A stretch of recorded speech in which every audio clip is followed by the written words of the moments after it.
वेंगुर्ला पंचायत समिती सभापती पदाचं आरक्षण जाहीर झालंय। नागरिकांचा मागास प्रवर्ग आरक्षण पडल्यामुळे पुढील काळात अनेक इच्छुक पाहायला मिळणार आहेत।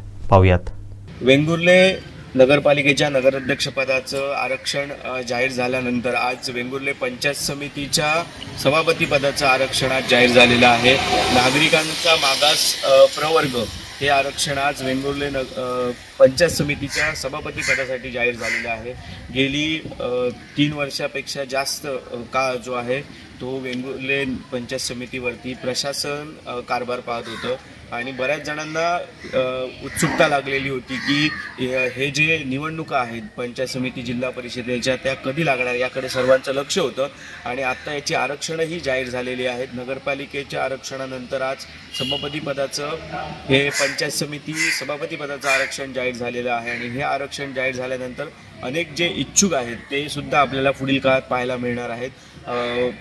नागरिकांचा मागास प्रवर्ग हे आरक्षण जाहीर झाल्यानंतर अनेकांचे पत्ते सुद्धा यात कट झालेले आहेत। जे मागील काळात जे सभापती राहून गेलेले आहेत त्यापैकी काहींचे पत्ते कट झालेले आहेत, मात्र पुन्हा काहींना संधी आलेली आहे की हे सभापतीपद आरक्षण हे नामप्र असल्यामुळे संधी पुन्हा आलेली आहे। दरम्यान पुढे जे सदस्य पदाची जी आरक्षण आहे ती पडल्यानंतरच खरं चित्र हे स्पष्ट होणार आहे, खरे चेहरे समोर येणार आहेत आणि आपल्याला नेमकं या संपूर्णपणे निवडणुकीमध्ये कोण बाजी मारतं, कोणाला या ठिकाणी तिकीट कोणत्या पक्षाचं मिळतं आणि कोण या ठिकाणी जास्तीत जास्त प्रभावशाली ठरतं हे आपल्याला पुढील काळात पाहायला मिळणार आहे। मात्र आता सभापती पदाचं आरक्षण जाहीर झाल्यानंतर जे पंचायत समिती सदस्य पदाचं आरक्षण आहे याकडे सर्वांचं लक्ष लागून राहिलेलं आहे।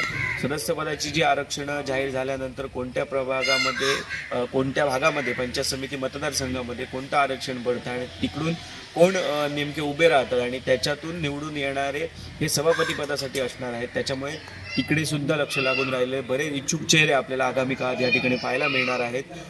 त्याचप्रमाणे अनेक जे खुल्या प्रवर्गामध्ये अनेक जे होते ते सुद्धा या ठिकाणी आरक्षण जशी पडतील त्या ठिकाणी पाहायला मिळतील। सभापती पद आहे, उपसभापती पद आहे, अशी बरीचशी आगामी काळात जे चित्र आहे ते स्पष्ट होणार आहे। मात्र आत्ताची जी बातमी आहे ती सभापती पदाचं जे आरक्षण आहे ते नागरिकांचा मागास प्रवर्ग पडलेला आहे। उद्या या ठिकाणी वेंगुर्ला नगरपालिकेचे जे नगरसेवक आहेत त्यांची आरक्षण प्रभागनिहाय आरक्षण जाहीर होणार आहेत आणि त्यानंतर कदाचित पंचायत समितीची जी सदस्यपदाची आरक्षणं आहेत ती सुद्धा जाहीर होतील।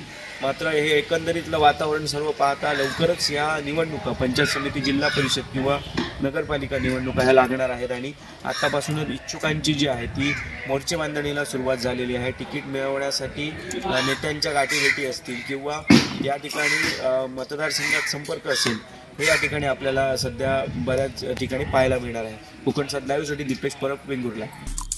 आमचे दिवसभरातले सर्व अपडेट्स, ताज्या घडामोडी आणि थेट लाईव्ह पाहण्यासाठी सबस्क्राइब करा, लाईक करा कोकणचं नंबर 1 महा चॅनल कोकणसात लाईव्हचं YouTube चॅनल।